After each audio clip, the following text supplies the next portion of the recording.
నెల్లూరు 2024 ఎన్నికల ప్రచార సమయంలో వైఎస్ఆర్సీపీ నేతలు కూటమిపై చేసిన దుష్ప్రచారంపై స్పందిస్తూ మంత్రి పొంగూరు నారాయణ కుమార్తె శరణి మాట్లాడారు. కూటమి ప్రభుత్వం క్రింద పేద ప్రజలు కార్యకర్తలకు భరోసా కల్పిస్తూ మంత్రి నారాయణ సొంత నిధులతో వివిధ కార్యక్రమాలను చేపట్టారు. నెల్లూరు నగర క్యాంపు కార్యాలయంలో ప్రత్యేక కార్యక్రమంలో పలు పేదలకు తోపుడు బండులను అందజేశారు. ఎన్నికల ఫలితాలు రాకముందే కార్యకర్తల కోసం ఏడాదికి 10 కోట్లు కేటాయించాలని కుటుంబం నిర్ణయించిందని, ఈ నిర్ణయం నేడు ఆచరణలో పెట్టబడిందని శరణి వెల్లడించారు. టీడీపీ నేతలు కార్యకర్తలు తమతో ఓ కుటుంబంగా వ్యవహరించి నెల్లూరులో దేశంలోనే రోల్ మోడల్గా మారటంలో పాలు పంచుకోవాలని పిలుపునిచ్చారు. చాలా మాటలు అన్నారు. టీడీపీ పార్టీగా మేము అండగా ఉంటాము. అది నెక్స్ట్ వీకే జరుగుతుంది.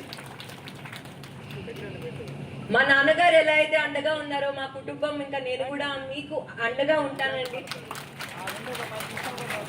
ఎప్పుడు నెల్లూరు వచ్చినా నేను క్యాంపెయినింగ్ చేసిన వార్డ్స్ తిరిగి వాళ్ళ సమస్యలు తెలుసుకొని వాళ్ళ సమస్యలు తెలుసుకుంటుంటే నేను కూడా అర్థం చేసుకుంటున్నాను ప్రజలు ఇలా బాధపడుతున్నారా అని. అండ్ తప్పకుండా మీరందరూ టీడీపీ ప్రభుత్వం పైన మా నాన్నగారి పైన నమ్మకం పెట్టుకుంటే ఖచ్చితంగా నెల్లూరు నగరాన్ని ఒక మంచి నగరంగా చేస్తారండి.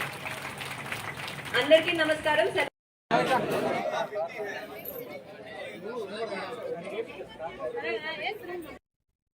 ములుగు జిల్లా మేడారం శ్రీ సమ్మక్క సారమ్మల